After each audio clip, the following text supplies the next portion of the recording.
Hello Key Stage 2, I hope you enjoyed last week's forest school lesson. This week we have a bit of a challenge. So rather than just spending your one forest school session carrying out your task, this task will run until the end of half term. What I would like from you is I would like you to get outside with your family, with your grown-ups. I would like you to go for a walk or a run or a bike ride, and I'd like you to track your distance. Now you can do this using a smartwatch if you have one. They usually have a sports mode, and that will allow you to track your distance you've travelled. Or you can use one of your grown-ups' phones. They'll often be able to download an app that can track your mileage. Or you can use an iPad or a tablet. There will no doubt be apps you can use. If you can't access any of those things, you can always look on a map, see if you can work out your distance, or you can estimate your distance. Quite often your grown-ups will know where you're going and they will know the distance, and they will be able to help you to work out your estimated distance. As you can probably tell, I'm not at school today. I'm in my car because I've come to Knoll Park to do my part of our challenge. So today I'm going to go for a walk and a run around Knoll Park. I'm going to measure my distance and it will go towards our total. Now our total is going to show us as a federation how far we can travel, and I'd like us to at least travel from Seal Primary School to Four Elms Primary School. But I have a feeling we're going to travel a lot further than that. It'd be really interesting to see how far we can all go by the time we get to the end of half term. So whilst I'm walking around Knoll Park, I'm going to be making short videos and taking photographs of things that are interesting about Knoll Park. I'm going to share my knowledge of the area with you. And whilst you're out in our wild spaces, maybe you can investigate, maybe you can learn a bit, maybe you can find some interesting information about that area, something maybe you didn't know before. And if you want to share it with me, that's absolutely fine. You can email me. I'll add my email address at the end of this video.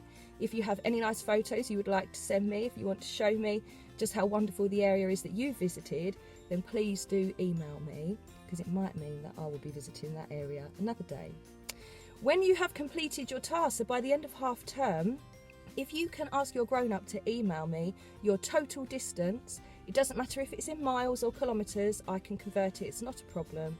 And then when we return after half term, I'll be able to let you all know just how well we did for this task. Have fun, good luck, and I hope you learned something about Knoll Park.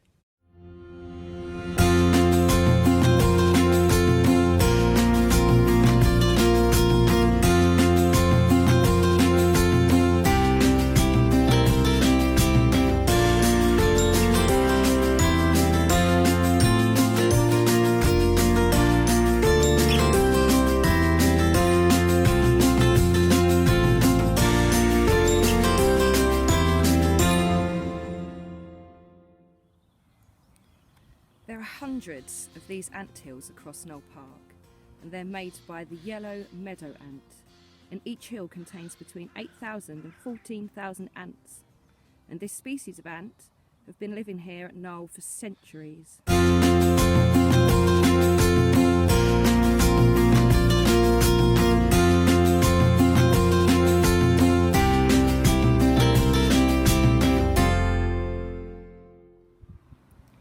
This is a 200-year-old sycamore tree. It's now been protected by a fence. This is due to it not receiving enough oxygen to the roots because the ground above had become too compacted. So they've loosened the soil to let the air in, and they've added the fence to protect it from the hooves of the deer and from the feet of visitors.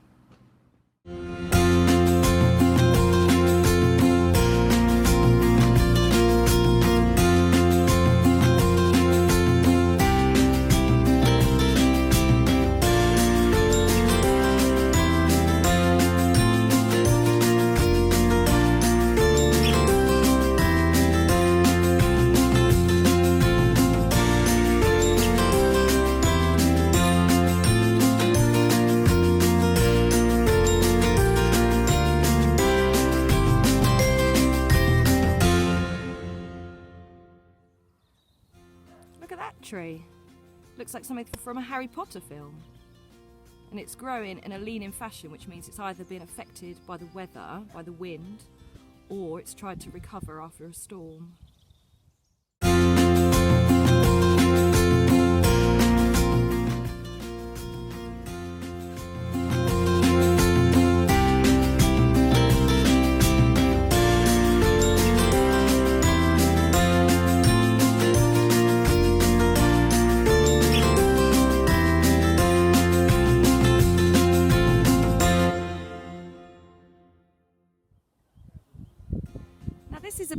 mystery to me. It's a tree that looks like it's been struck by lightning, it's received some storm damage, and it's fenced in. There are no signs. I don't know why it's fenced in. Maybe you know, maybe you could find out.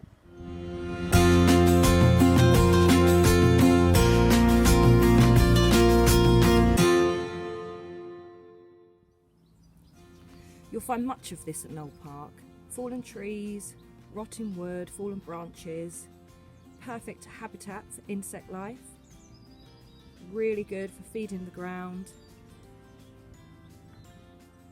An amazing area for fungi to grow, though I haven't found any yet.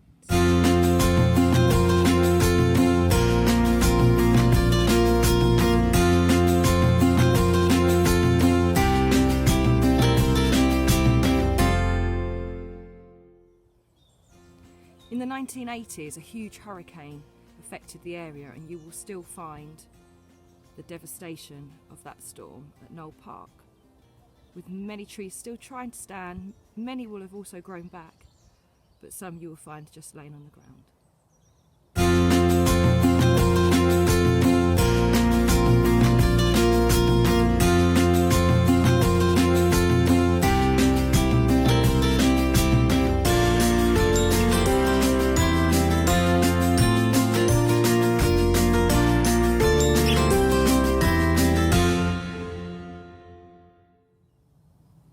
Here we have a fallen tree, and whether it was taken down by a storm or whether it was just old age and dead wood that took it out, as you can see on this side, it's desperately tried to recover, still trying to grow, but as a result has grown in a rather odd fashion.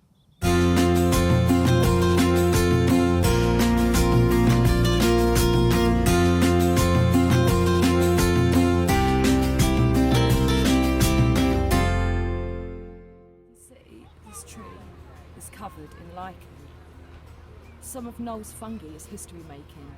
The first discovery of the lichen, Parmelia elegantuva, in Britain was made on the sycamore, which stands by the entrance to the Brewhouse Cafe. This sycamore has over 50 species of lichen living on its bark.